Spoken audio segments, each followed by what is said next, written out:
In today's lesson, we're going to continue to work on our small version of a practice painting, doing 3 layers on our painting. We have a sky level.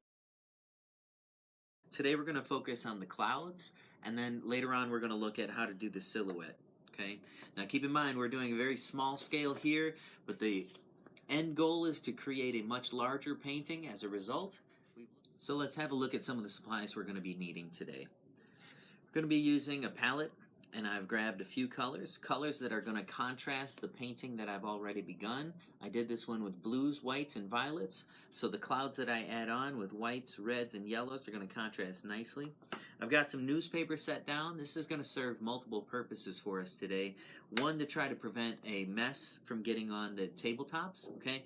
But we're also going to use it to get some of the paint off of the sponge, which you'll see later. We're going to be using some practice paper today, normal size paper, just to practice our clouds before we work on our other painting, and then also trying with sponges. Okay, so in the last video, what we had to look at was how clouds can be done in a wide variety of ways. You could get it done with a brush if you wanted to. You could attempt this with paper towel, or you could do this with a sponge. Once you get a feel for doing the clouds, how you want them to appear, we're going to start to work on making this become more three-dimensional. When you look at a sky, we want to make it appear like it has depth, that the clouds move further and further away from us. This painting here does that in a very nice way. If you look at the cloud here up on top is the largest cloud in the painting, and that would be right above us in the sky, and it's going to look very large. Now, as it gets further away, if I look at the sky out in front of me out this way, okay, that's going to be much further away, and so the cloud should start to get a little bit smaller in size. And then when I look down towards the horizon, those clouds are miles and miles away at this point, so they're going to start to get smaller and smaller and smaller as they go away. Okay. Now the other thing that we're going to look for is the clouds that are closest to us, the clouds right above my head, are going to be the most vibrant in color. Okay. And as they get further and further away, they get a little bit muted in color because they're miles and miles away. The last thing that we're going to attempt to do, since this is a sunset, we want it to appear like the light is coming down by the horizon where the sun is setting. So all of the clouds are going to be lit from underneath. So the tops of the clouds are going to be darker and the bottoms of the clouds are going to be lighter. Okay? So we're going to try those 3 things here on our practice this time. So let's have a look at how that gets done. I'm going to dunk down into the red. I'm going to dunk down into the white. Okay, so I've got the white and the red on the paper. Again, I'm going to be using the newspaper here to get some of that paint off so that I can begin. And once I've got some of the paint off, now I can begin. And I'm squeezing the sponge just slightly, you can see. And I'm going to begin to apply it to the paper. Notice I'm moving the sponge back and forth to give the cloud a little bit of volume. I'm trying to keep the white down at the bottom. Okay, so we have a nice large cloud. Now I'm going to go back and I'm going to reload the sponge. I'm going to dunk down into the red, I'm going to dunk down into the white, and then I'm going to put a little bit of that on the newspaper again so that there's not so much paint on the sponge. And now I'm going to squeeze the sponge a little bit further so that I can get a smaller looking cloud this time. We don't want it to be tiny yet, but we do want it to appear to be smaller than the one that we just did. Okay, so we have a large cloud up at the top, we have a sort of medium cloud here in the middle, and then down at the bottom here we want to make the smallest size clouds that we can manage.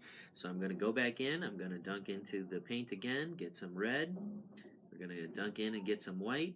I'm going to carefully tap that onto the newspaper to get some of the paint off, and now I need to pinch this sponge quite a bit. And we're going to attempt to get a very small size cloud, smaller than the last one we had. Again, with the light at the bottom, the red at the top. Maybe I'll put a couple of rows of them here, trying to make sure that they are smaller than what I had before.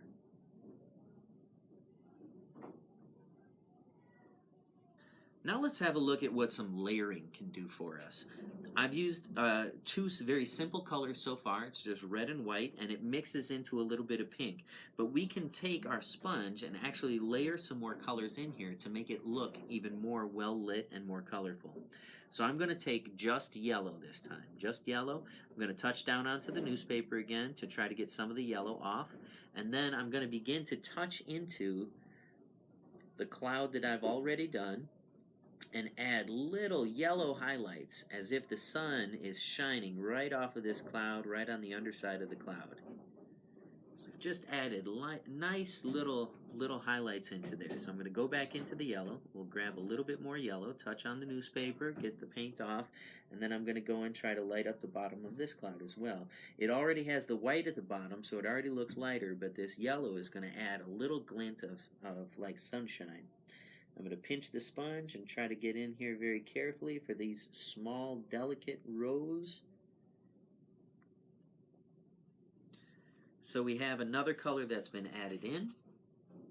Okay, now we can take that a step farther if we wanted to add yet another color in.